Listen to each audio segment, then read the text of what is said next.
오늘은 가정의 달 5월을 맞이하여서 세계의 완성이라는 제목으로 하나님 말씀을 나누고자 합니다.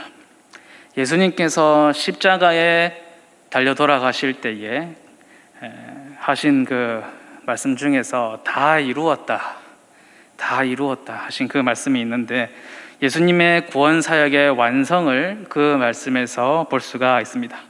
또 창세기 2장 1절 말씀에 보면 천지와 만물이 다 이루어지니라 라고 되어 있습니다. 여기서 완성의 의미를 다시 한 번 더 볼 수가 있죠. 오늘 이 천지와 만물을 간단하게 한마디로 표현해서 세계라는 이름을 붙여보았습니다. 그래서 하나님께서 보시기에 좋으셨던 바로 세계, 그 세계의 완성을 오늘 말씀이 담고 있습니다. 하나님께서 세상을 창조하실 때에 7번 좋았더라 그렇게 보시기에 좋았더라 말씀을 하셨어요. 무엇이 그렇게 좋으셨을까? 바다를 만드신 후에 바다를 보니까 너무너무 물이 맑고 마음도 시원하고 경치도 좋고, 그래서 사실 하나님께서 바다를 100번 만들고 100번 없애실 수도 있는 분인데 경치가 좋다고, 너무 좋다고 그렇게 좋으셨을까? 그거는 아닌 것 같아요. 하나님께서 바다가 있든 없든 바다 생겼다고 갑자기 동네 장치 하실 것도 아니고, 그것 때문에 좋아하셨던 것은 아닌 것 같습니다. 땅 위에 나무를 만드시고 모든 생물을 만드시고 그 살아있는 것을 보시기에 좋으셨습니다. 어떻게 보면 하나님의 능력에 비하면 그 나무 한 그루, 동물들 몇 마리, 이거 아무것도 아니에요. 있으시게도 하실 수 있고 그 즉시 없게도 하실 수 있는 분이 바로 하나님의 능력이십니다. 그런데 그럼에도 불구하고 그렇게 만들어진 것을 보고 무엇이 그렇게 좋으셨길래 보시기에 좋으셨다 그렇게 말씀을 하셨느냐, 이것을 누리고 다스리고 생육하고 번성하며 사랑하게 될 우리 인류, 인간들을 바라보셨기 때문에 그렇게 좋으셨던 것이죠. 만삭이 된 어머니가 아기 신발을 고르면서 그렇게 표정이 보시기에 좋을 수가 없어요. 마음도 좋겠습니까? 그거 자기가 사서 신을 것도 아니고. 왜 좋겠습니까? 이제 곧 그 신발을 신고 아장아장 발걸음을 연습할 아기를 생각하니 세댁 이 어머니가 보시기에 어린이 신발이 너무너무 보시기에 심히 좋은 것이죠. 좋았더라 보시기에 좋았더라 7번을 하셨지만 마지막에는 심히 좋으셨다 그렇게 표현하고 있습니다. 왜 심히 좋으셨느냐? 하나하나 부분을 만들어 가실 때에도 보시기에 좋으셨어요. 그런데 모든 것이 협력하여서 완전한 세계를 이룬 것을 보시니까 심히 좋으셨습니다. 처음에 아기가 태어나서 밤낮을 모르고 울고 할 때에는 너무너무 힘들고 언제 그때 샀던 신발 신고 걷고 그렇게 하겠느냐 싶지만은 그 신발을 처음 딱 신고 걸음마를 떼기 시작했을 때에 그것은 그냥 좋은 것이 아니죠. 심히 보시기에 좋은 것입니다. 하나님께서 세상을 창조하시고 그 세상 안에 사람을 만드시고 그 사람이 하나님께서 만들어 놓으신 최고의 선물인 그 세계를 누리며 세상을 누리며 너무나도 평안하고 행복하게 다스리면서 사는 걸 보시니까 너무너무 보시기에 심히 좋으셨던 것이죠. 얼마나 그것이 만족할 만하셨는지, 얼마나 그게 심히 좋으셨던지 7째 날에 쉬셨어요. 이 쉬셨다라는 의미에는 몇 가지 의미를 내포하고 있습니다. 하나님께서 세상을 만드시느라 너무 피곤해가지고 그렇게 쉬셨는가? 그런 일은 없죠. 하나님께서 쉬셨다라는 표현을 굳이 쓰신 이유는 세상이 제대로 완성되었다라는 것을 의미하는 거예요. 뭔가 아직도 부족한 점이 있고 뭔가 좀 하자가 있다 싶으면 하나님 쉬시지 않으시겠죠. 그런데 온전히 다 세계가 완성되었다라고 생각을 하셨기 때문에 판단하시고 쉬셨습니다. 자신의 형상을 따라 이 모든 것을 다스리게 한 사람이, 아담이 너무너무 듬직하고 믿을만하고 이 세상을 나 대신에 제대로 한번 다스릴 수 있겠구나, 믿음직하다 싶어서 하나님께서 7째 날에 그렇게 마음 편하고 기쁘고 평안하시게 쉬셨다라는 것이죠. 그리고 또 한 가지 이유가 더 있습니다. 하나님께서 어떻게 7째 날에 완전한 안식을 누리실 수 있으셨는가?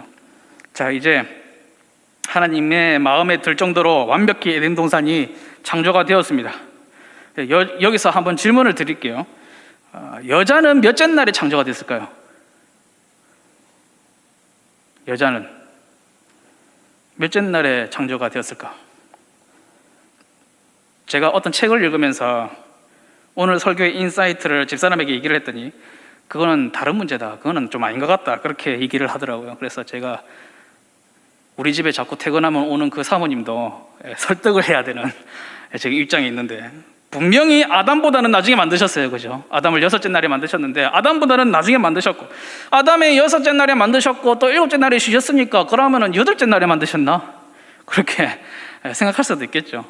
오늘 본문 18절 말씀을 보시면 여호와 하나님이 이르시되 사람이 혼자 사는 것이 좋지 아니하니 내가 그를 위하여 돕는 배필을 지으리라.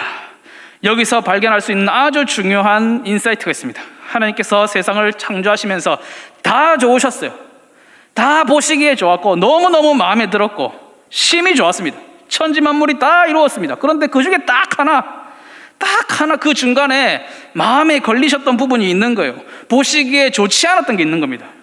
다 보시기에 좋으셨는데 보시기에 좋지 않은 게 한 가지 있었어요. 무엇입니까? 옛날 개역 한글 성경에는 뭐라고 되어 있냐면 사람이 독처하는 것이 좋지 못하다, 그렇게 말씀을 하셨어요. 네, 사람이 혼자 있는 것이 하나님 보시기에, 온 세상이 다 보시기에 좋으셨는데 사람이 혼자 있는 게 그렇게 보기가 안 좋으셨던 것 같아요. 자, 그러면 이제 바로 여자를 만들어 주시면 되는데 19절에 보면 또 뭔 얘기를 하시는가? 동물 만드는 얘기를 하세요. 또 그리고 아담이 그 동물들에게 이름을 붙이는 얘기를 하십니다. 그 다음에 이제 돕는 배필을 만드는 얘기를 하시죠. 창세기 1장, 하나님께서 저기 위에서 보시는 관점으로 세상의 창조를 쭉 순서대로 기록을 했다면, 창세기 2장은 그 창조 이야기를 다시 한번 얘기하는데 어디의 입장에서 얘기하냐면 땅의 입장에서 얘기를 합니다. 땅에서 하나님께서 하시는 일을 바라다 보면서 그것을 느끼는 대로 기록하는 듯한 그런 느낌을 받습니다. 사람을 창조하시는 6째 날의 이야기를 창세기 1장에서 보면 뭐라고 되어 있느냐? 사람만 만든 날이 아닙니다. 6째 날에는 사람만 만든 것인 것이 아니라 동물을 먼저 만드셨어요. 동물들을 만드시고 보시기에 좋으셨어요. 그리고 모든 준비를 마치고 6째 날을 그냥 마친 게 아니라 그 날에 바로 사람도 창조를 하셨습니다. 창세기 1장 27절의 말씀에 보면 하나님이 자기 형상 곧 하나님의 형상대로 사람을 창조하시되 남자와 여자를 창조하시고, 자, 여자를 몇째 날에 만들었다고요? 6째 날에 만들었다는 것입니다. 그날 바로 만드셨어요. 아담이 한 20년 동안 그냥 독처하고 그렇게 막 혼자서 외로워서 어쩔 줄 모르고 동물들이랑 노는 것도 질리고 나무들 돌보는 것도 질리고 그렇게 사는 걸 보고 너무 안타까워서 하나님이 돕는 배필을 만들어야 되겠다라고 생각하신 것이 아닙니다. 창조 세계가 너무 보기 좋은데 그것이 좋게 안 보이신 이유가 채 1시간, 채 몇 분도 안 됐을 것 같아요. 아담을 만들어 놓고 보니까 바로 혼자 있는 것이 별로 좋지 못한 것이었던 겁니다. 그러니 6째 날을 마치면서 아주 그냥 심히 좋았더라 하시고 7째 날에 정말 2다리 뻗고 쫙 뻗고 사람으로 치면 대자로 누워서 편안하게 쉴 수 있으셨던 그날을 안식하셨던 이유가 바로 여기에 있는 것이죠. 바로 가정을 세우셨기 때문에 심히 좋으셨고 마음 편안하게 안식을 제정하신 것입니다. 다시 말해서 사람을 만드셨기 때문에 세상의 완성이라고 마침표를 찍으신 것이 아니라 사람의 가정을 세우심으로써 창조의 마침표를 찍으셨어요. 그리고 천지와 만물이 다 이룬 이 완성을 무엇으로 마감을 하셨느냐? 온전한 안식으로 포장을 딱 해가지고 완벽한 상품을 만드셨다는 것입니다. 저와 여러분이 이루고 있는 집에 가면 만날 수 있는 그런 사람들, 그런 가정이 별것 아닌 것처럼 느껴질지는 모른다 할지라도 하나님의 창조의 하이라이트, 가장 듬직하게 여기시고 심히 좋아 보이셨던 이유, 이제는 진짜 내가 안식할 수 있겠다, 안식을 누리자 했던 바로 그 창조의 보석이 뭐냐? 가정이라는 것이죠. 사랑하는 성도 여러분, 우리 가운데 완벽주의자가 계실지 모르겠습니다. 뭐든지 완벽하면 좋지만은 또 그렇게 모든 것이 완벽할 수 있겠느냐, 그렇게 생각하는 것이 보통의 사람이고 저도 그렇습니다. 어떻게 다 완벽할 수 있느냐.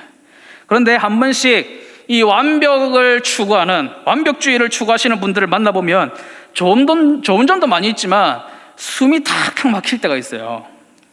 뭐 하나 흐트러진 것을 봐주지 못하시고, 뭐 하나 부족한 점, 조금만 잘못된 부분이 있어도 반드시 바로잡아야 하는 그런 분들이 계십니다. 아주 존경스러운 분들이죠. 그런데 그분이 나한테 그 기준을 똑같이 막 요구하기 시작할 때는 굉장히 이제 어려운 분들이기도 합니다. 자, 그러면 세상에서 가장 완벽주의를 가지신 분은 누굴까요? 여러분들 생각하실 때 진짜 최고의 완벽주의자, 진짜 하나의 토시 하나도 틀림이 없이, 자, 먼지 하나도 용서가 안 되고 완벽해야 되는 분, 본인도 완벽하지만은 자신과 관련된 모든 사람들에게 그와 같은 완벽을 요구하시는 절대 완벽주의자 누구입니까? 마태복음 5장 48절에 보면 예수님께서 그분이 누군지를 가르쳐 주십니다. 그러므로 하늘에 계신 너희 아버지의 온전하신 같이 너희도 온전하라. 아멘. 사랑의 예수님, 다 이해해 주시고 죄인들도 용납하시고, 그래서 뭐 조금 완벽하지 않아도 다 받아주실 것처럼 우리는 생각하지만 예수님의 기대와 요구는 뭐라고요? 하나님처럼 너희도 온전하라. 구약 성경에서도 몇 번에 걸쳐서 말씀하십니다. 너는 내 하나님 여호와 앞에서 완전하라. 한두 번이 아닙니다. 사람이 어떻게 죄인으로서 완전할 수 있단 말입니까? 아니요, 완전할 수 있습니다. 하나님 말씀하시잖아요. 완전하라. 그냥 하지 않는 것일 뿐입니다. 목숨 부지하는 것이 너무 두렵고, 죽는 것이 너무 두렵고 이렇게 하니까 하지 않는 것뿐이지 가능하다는 것입니다. 세상 사는 게 그래 호락호락합니까? 어떻게 나 혼자 완벽하게 살 수가 있습니까? 그런 핑계가 바로 가정을 파괴했던 아담의 핑계, 바로 그 아담의 첫 죄였지 않습니까? 어쨌든 완벽한 것을 좋아하시는 분, 제가 알기로는 진짜 가장 완벽을 추구하시는, 가장 완벽하신 분은 바로 하나님이세요. 그 이유는 예수님의 말씀과 같이 하늘 아버지께서 이미 완전하신 분이시기 때문입니다. 그렇게 완전한 것을 좋아하시는 분께서 심히 보기에 좋으셨던 것, 정말 한치의 흠도 없이 너무나도 아름다워서 너무 만족스러웠던 부분, 바로 가정이었다는 것이죠. 인간 생활에 3대 필요 요소가 있습니다. 의식주라고 하죠. 의식주. 예수님도 사람에게 이것이 굉장히 중요하다는 것을 아셨기 때문에 그런 거 염려하지 마라 라고 말씀을 하셨지만 이것을 중요한 문제로 생각을 하셨어요. 뭡니까? 의, 입은 옷, 그리고 식, 먹는 음식, 주는 주거 공간, 즉집을 얘기하는 거죠. 무엇을 먹을까, 무엇을 입을까, 무엇을 마실까, 뭐 이런 거 걱정하지 말라고 하셨지만, 걱정하지 말라고 하신 이유가 그것이 중요하다는 것을 예수님께서 아시겠다는 것이죠. 인간의 이런 기본적인 3대 요소를 누가 공동으로 누리게 하셨느냐? 가정이 함께 하도록 했습니다. 한 집에서, 한 식구라고 얘기하잖아요. 그죠? 식구. 하나님께서는 가정이라는 최초의 공동체이자 또 최고의 공동체를 만드시는 그 장면, 바로 오늘 말씀에 담겨 있는데 가정의 3대 요소를 한번 볼 수가 있을 것 같습니다. 첫째, 하나님께서 가정을 왜 그렇게 보기에 심히 좋게 여기셨는가? 돕는 배필을 세우셨다라는 것입니다. 여기서 배필이라고 하는 말은 히브리어로 네게드라고 하는 단어를 사용했는데, 이 단어는 맞은편에, 상대편에, 마주보고 뭐 이렇게 의미를 가지고 있는 단어입니다. 자신도 배필로서 곁에 있지만 내가 곁에 있기 때문에 그 사람도 내가 곁에 있는 사람이고 나도 그 사람의 곁에 있는 사람이고 상호간에 이제 배필이 되는 것이죠.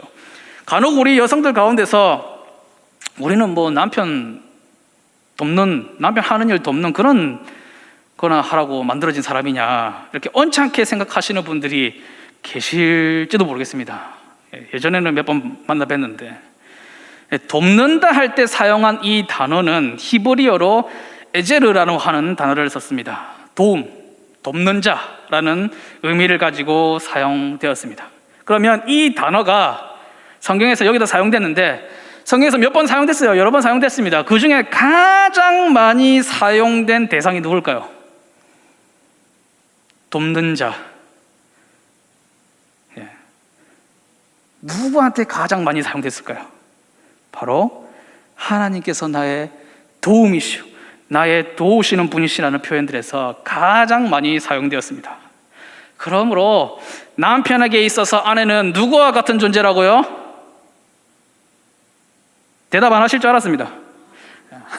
하나님과 같은 존재다. 예, 그렇게 여기시면 되겠습니다. 이렇게만 말씀드리면 또 우리 어머니들 가정에 가셔서 내가 누군지 아느냐, 오늘 뭐 설교 들어오고 왔는데 이렇게 하실까봐 하나 더 말씀드리면, 가정의 머리로 누구를 세우셨습니까? 남편을 세우셨죠. 우리는 다 하나님의 형상으로서 가족 구성원 모두가 서로를 보면서 하나님을 발견할 수 있어야 된다라는 것입니다. 제가 신대원에서 공부하고 있을 때 실천신학 교수님이신 하재성 교수님의 수업을 들었던 적이 있습니다. 수업 제목이 뭐였는지는 기억이 안 나요. 근데 한 10명 조금 넘는 그런 사람들이 수업을 함께 들었기 때문에 책상을 동그랗게 만들어가지고 서로 다 마주 볼 수 있게 하고 그렇게 수업을 했던 기억이 납니다. 근데 첫 시간에 교수님께서 이런 질문을 하셨어요. 왜 하나님께서 하고 많은 뼈 중에 갈빗대를 떼셨을까? 아담의 갈빗대를 가져가셔서 왜 여자를 만드셨을까? 이런 질문을 하셨어요. 제가 누굽니까? 그 질문을 듣자마자 바로 정답이 떠올랐죠. 정답이라고 하기보다는 교수님이 뭐 때문에 저 질문을 하는 걸 알았어요. 그런데 다른 분들이 너무 엉뚱한 이야기들을 많이 하시더라고요. 갈빗대는 하나 없어도 안 죽지만 이거 두개골을 가져가시면 바로 죽으니까 그래서 그랬던, 손가락 뼈 가져가시면 손가락 하나 없이 살아야 되니까 그래서 그러셨던 거예요. 제가 속으로 답답해가지고 말을 끊고 제가 얘기했습니다. 교수님의 원하시는 대답은 머리 쪽에서 취하면 여자가 남자의 머리인 줄 생각할 것이고, 발가락 끝에서 구하면은 여자가 남자의 발끝에밖에 안 된다 그렇게 여길 것이니까 딱 가운데 갈빗뼈를 취하여 가셨다라는 답을 원하시는 것 같습니다 했더니 교수님께서 참 똑똑한 친구일세. 똑똑한 친구가 아니고 눈치가 빠른 친구죠. 교수님이 어떤 성향인지 아니까 왜 그런 질문을 하시는지 아는 거죠. 아무튼 그게 의미가 있는 말씀이라고 생각을 합니다. 아내는 남편을 존경하고 순종하면서 돕는 배필의 역할을 함으로써 하나님께서 살아계시다는 것을 남편한테 보여줘야 돼요. 가정에게 보여줘야 됩니다. 남편은 그리스도께서 교회를 위하여 십자가에서 온 피를 흘리시는 그 희생의 사랑을, 아내를 사랑하는 모습으로서 하나님께서 살아계신다는 것을 아내에게 보여줘야 돼요. 오늘 부모들은 오늘 담임 목사님 말씀과 같이 헌신과 희생과 모범을 통하여서 하나님께서 살아계시다는 것을 자녀들에게 나타내야 됩니다. 자녀들은 무엇입니까? 부모님을 공경하면서 내가 하나님의 법 아래 있고 하나님께서 살아계신다는 것을 나타내는 것이죠. 사람의 모습을 통하여서 하나님의 생기와 생명이 느껴져야 하는데, 이 사람을 보면 볼수록 하나님 돌아가신 거 아니냐, 하나님 안 계시는 거 아니냐라는 의심을 불러일으키게 된다면 굉장히 슬픈 일이죠. 철학자 중에 옛날에 니체라는 철학자가 그랬습니다. 이 사람은 무슨 말로 유명하죠? 신은 죽었다. 신성모독이라고도 생각할 수 있고, 그 사람이 어떤 사람인지는 잘 몰라도 굉장히 안 좋게 생각할 수 있죠. 그런데 저는 처음에 이 얘기를 들었을 때 니체 곁에는 도대체 어떤 사람들이 있었길래, 니체가 보는 곳마다 가정들이 있었을 텐데 어떤 가정들이 있었길래 하나님께서 살아계신다는 것을 니체에게 한 번도 보여줄 수가 없었는가? 어떻게 그런 망언을 내뱉을 지경까지 가도록 한 번도 하나님의 살아계심을 맛볼 수 있게 해줄 수 없었는가? 그걸 제가 한탄스럽게 생각했어요. 어릴 때는 비상했습니다. 우리 수종교의 모든 성도들의 가정을 통해서 하나님께서 가정을 세우셨을 뿐만 아니라 이 가정의 주인이 되시고 살아계셔서 여전히 역사하고 계신다는 것이 바로 우리 가정의 자랑이 되기를 주님의 이름으로 축복합니다. 두 번째 가정의 요소는, 첫 번째는 돕는 배필을 세우신 거였고, 두 번째 가정의 요소는 한 몸으로 세우셨다는 것입니다. 24절에 보면 어떻게 한 몸이 된다고 말씀하십니까? 합하여 한 몸이 된다. 온전히 두 가지였던 것이 온전히 세 가지였던 것이 어쨌든 합하여서 뭐가 됐어요? 하나가 된다. 그래서 저와 여러분의 가정도 온전히 하나 된 가정이 되기를 바랍니다. 하나님께서 그러한 가정을 보시기에 심히 좋으셨던 거예요. 마태복음 19장 6절 말씀을 보니까 그런즉 이제는 둘이 아니요 한 몸이니 그러므로 하나님이 짝지어 주신 것을 사람이 나누지 못할지니라. 아멘. 하나가 된다는 것은 다시 나눌 수가 없는, 예전처럼 똑같이 반으로 잘라가지고 예전 모습 그대로 돌릴 수가 없는 거예요. 너무 하나로 섞여가지고. 그런데 다시 나누려고 하는 시도들이 너무 자주 시도되고 있습니다. 무슨 말이냐면 제가 이혼을 말씀드리는 게 아니에요. 네 잘못은 네 잘못이고 내 잘못은 내가 알아서 한다. 하나 되게 하신 것을 나누려고 하는 시도예요. 그의 허물은 나의 허물이 되고 나의 허물이 그의 허물이 되기에 더욱 상호간에 껴서 조심하는 것, 하나 된 가정의 모습이죠. 그러므로 25절 말씀해 보니까 두 사람이 벌거벗었으나 부끄러워하지 아니하였습니다.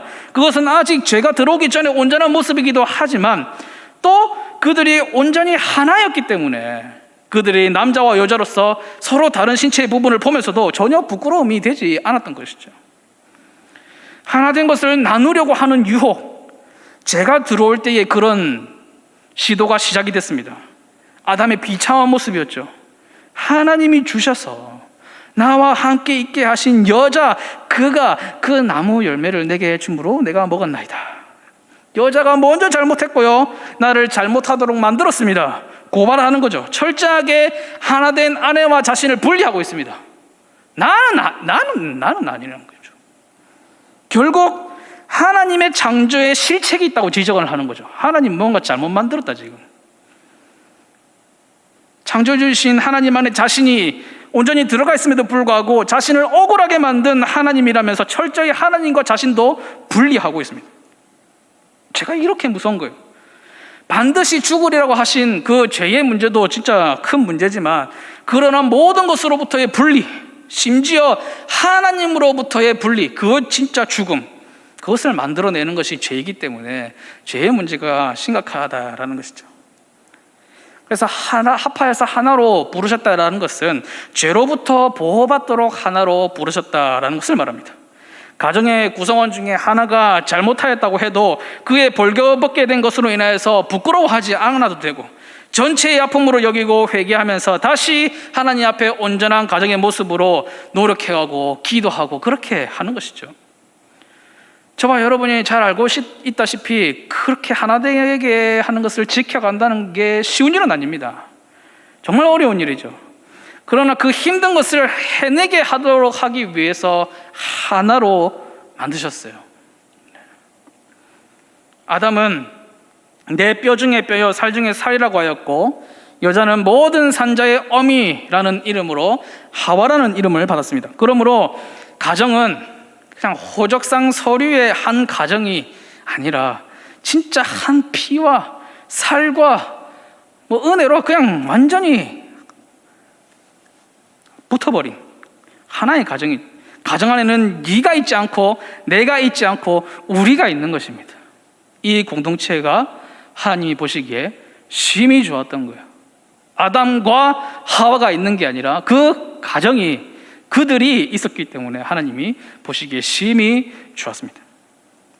세 번째 가정의 요소는 본문 전체를 감싸고 있습니다. 바로 하나님께서 주인이 되신다라는 것입니다.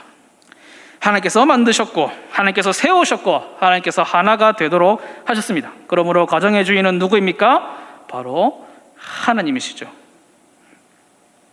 서로 아무리 잘 돕는 배필이 되어주고 사랑하고 한 팀으로서 끈끈한 팀워크를 보여준다고 해도 하나님께서 주인 되심을 인정하지 않는 가정은 하나님 보시기에 좋은 가정이 될 수가 없죠. 하나님이 주인 되시는 그런 가정이라는 것은 하나님의 법이 곧 그 가정의 법이 되는 것을 말합니다.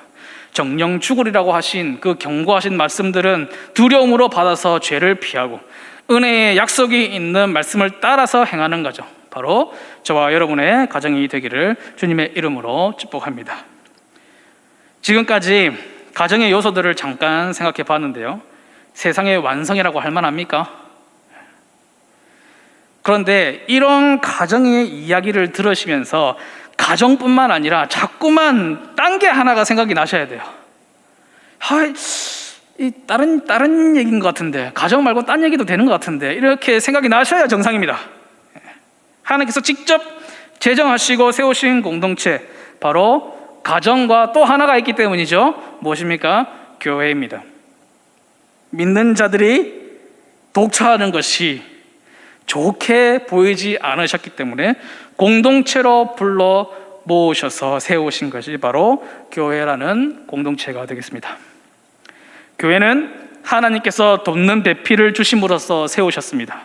가정은 아내를 보내어 주심으로써 세워주셨고, 교회는 보혜사라고 불리는 성령 하나님을 보내어 주셔서 세워주셨습니다. 그러므로 우리의 교회는 모든 모습을 통하여서 하나님께서 살아계시고 여전히 놀랍게 역사하고 계신다는 것을 보여주고 증거하는 그런 공동체가 되어야 된다는 것이죠.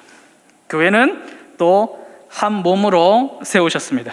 하나님께서 하나로 불러 세우신 교회이기 때문에 세상에 어떤 고난과 핍박과 어떤 풍파가 몰려온다고 할지라도 우리를 나눌 수 없을 것입니다. 더욱이 우리는 우리 안에서 올라오는 우리가 서로를 나누고 싶은 욕망들을 잘 다스려야 됩니다. 자신의 죄를 고백하는 것이 친구에게 가서 얘기하는 것보다 교회에 와서 얘기하는 게 더 힘들면 굉장히 슬픈 일이잖아요, 그죠? 세상 친구에게 가서 내 죄를 얘기하는 것이 교회에 와서 내 죄를 고백하는 것보다 더 어려우면, 더 쉽다면, 교회가 더 어렵다면 얼마나 그것이 슬픈 일입니까? 교회 역사 강의를 통해서 들어보셨겠지만 한국 교회의 부흥의 시작이 무엇이었습니까? 성령님이 임하시고 그 교회 앞에서 자신의 죄를 공적으로 고백하면서 엎드려져서 함께 자기 혼자만이 아니라 함께 회개했던 그 회개 운동이 바로 한국 교회의 부흥이었습니다. 우리는 하나이고 한 몸이에요. 고린도전서 12장 26절 말씀을 보면 만일 한 지체가 고통을 받으면 모든 지체가 함께 고통을 받고 한 지체가 영광을 얻으면 모든 지체가 함께 즐거워하느니라. 아멘. 마지막으로 교회는 하나님께서 주인이 되십니다. 가정과 마찬가지라는 것이죠. 예수님께서 십자가 보혈 그 값비싼 대가를 치르고 우리를 속량하셔서 세우신 것이 바로 교회입니다. 곧 하나님의 법이 교회의 법이 되고 사소한 것에서부터 아주 큰 문제까지 모든 결정과 모든 행사에 하나님의 주인 되심을 인정해야 되는 것이죠. 그래서 그 모든 행사와 모든 결정 가운데 우리가 하나님을 주인으로 인정하고 있다고 하는 것이 나타나야 됩니다. 에베소서 5장 23절 말씀, 이는 남편이 아내의 머림됨이 그리스도께서 교회의 머리됨과 같음이니 그가 바로 몸의 구주시니라 말씀하십니다. 아직 가정을 이루지 않으신 분들을 위하여서 귀한 교회 공동체를 주셨습니다. 교회를 위하여 돕는 배필이 되어주시고 교회를 보실 때에 심히 좋더라 하실 만한 한몸된 교회를 위하여서 더욱 수고해 주시기를 바랍니다. 또한 이미 가정을 이루신 분들은 사명이 더 묵직합니다. 가정을 작은 교회로, 교회를 큰 가정으로 생각하셔서 온전하며 완전하신 하나님 보시기에 좋을만 하시도록 지켜가시기를 바랍니다. 하나님께서 창조를 통해서 세계를 완성하시고 죄의 방해와 파괴 속에서도 예수 그리스도께서 오셔서 세상의 완성을 교회를 통해 유지해 가셨습니다. 주님 다시 오시는 그날까지 이 온전함을 굳건히 지키시는 충성된 제자 되기를 주님의 이름으로 축복합니다.